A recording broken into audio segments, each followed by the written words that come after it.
Invitation. I'm happy to be here today. I'm going to talk a little bit about when fully open repair should be first-line treatment for thoracoabdominal aneurysms, and when a hybrid, meaning a proximal endograft and open distal repair, might be the preferred treatment, and a little bit about how we like to do the latter. I think it's an appropriate subject coming out of the last session talking about total endovascular. For disclosures, I have consulting agreements with Medtronic and the Society for Vascular Surgery. So talking about the evolution of thoracoabdominal aneurysm repair.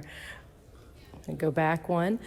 We started with this absolutely monumental experience under Dr. Stanley Crawford in the clamp and sew era, learning really the tips and tricks of technique to optimize outcomes and starting to understand the nuances of the difference between extent and the complications of this.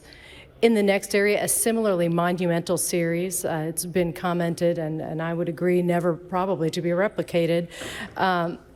Learning a little bit more about optimizing outcomes in the surgical and medical management of these patients. We then transitioned into hybrid options, first with the idea of abdominal or visceral debranching, followed by endografting for patients who really weren't deemed to be good candidates for open repair. So really offering some options for those who would otherwise have none, and then transitioning into the staged hybrid approach with the reverse hybrid of the proximal endograft and the distal open repair. And then this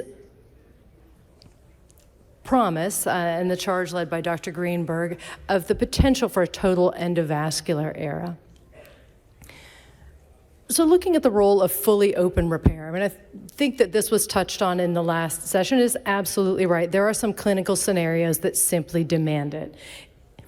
Infection for any definitive repair, connective tissue disease, which is obviously a broader category encompassing the heritable thoracic aortic disorders, failed endovascular repair, we've all seen the $20,000 bucket, and related to the connective tissue disease, these young, healthy patients. But we're faced by the fact that the outcomes and complications of this are still somewhat daunting, even in the best of hands. So what do we learn to do to optimize outcomes?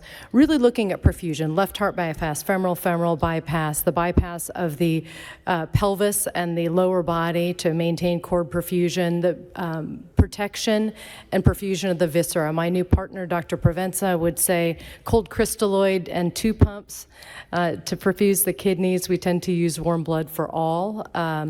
Techniques of intercostal and lumbar management, whether that means an island or independent grafts between T8 and L1 in particular. And then these universally instituted spinal cord protocols, which may include a lumbar drain as appropriate, certainly with these big open repairs, and the management of mean arterial pressure.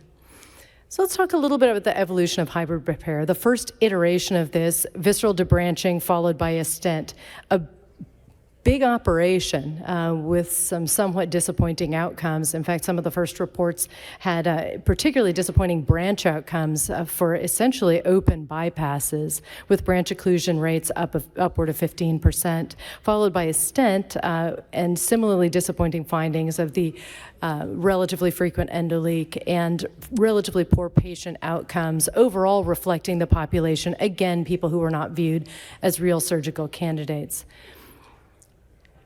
Moving on, if you're going to do that big an operation, you could potentially offer essentially a definitive repair. So this is a reverse hybrid, a stent followed by open treatment of the visceral segment.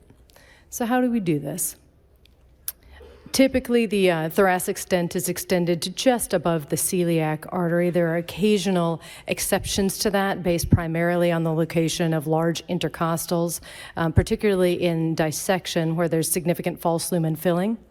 I do like to tailor the distal to the desired diameter of the aorta, so probably a little bit bigger than your constrained true lumen, not as big as your gigantic false lumen. I think Dr. Upchurch has moved toward liking to achieve a near seal distally, but in my book, C still equals pi d, and that's extra shoreline and somewhat unwieldy.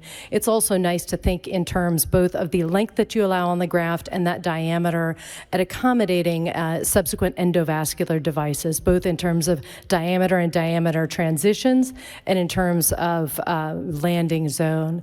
And again, a final point, like to leave those branches just a little bit long and let them spiral around. It does make them annoying to find and cannulate later endovascularly, but they can be marked with clips as we do in the arch as well to facilitate that. So in summary, total open repair, really the go-to for infection, connective tissue disease, young healthy patients, and failed endovascular repair. Hybrid repair, similar scenarios, less physiological impact and similarly definitive results. And endovascular continues to evolve with a growing number of operators with that skill set, better devices, better effectiveness, still probably not the total solution. Thank you.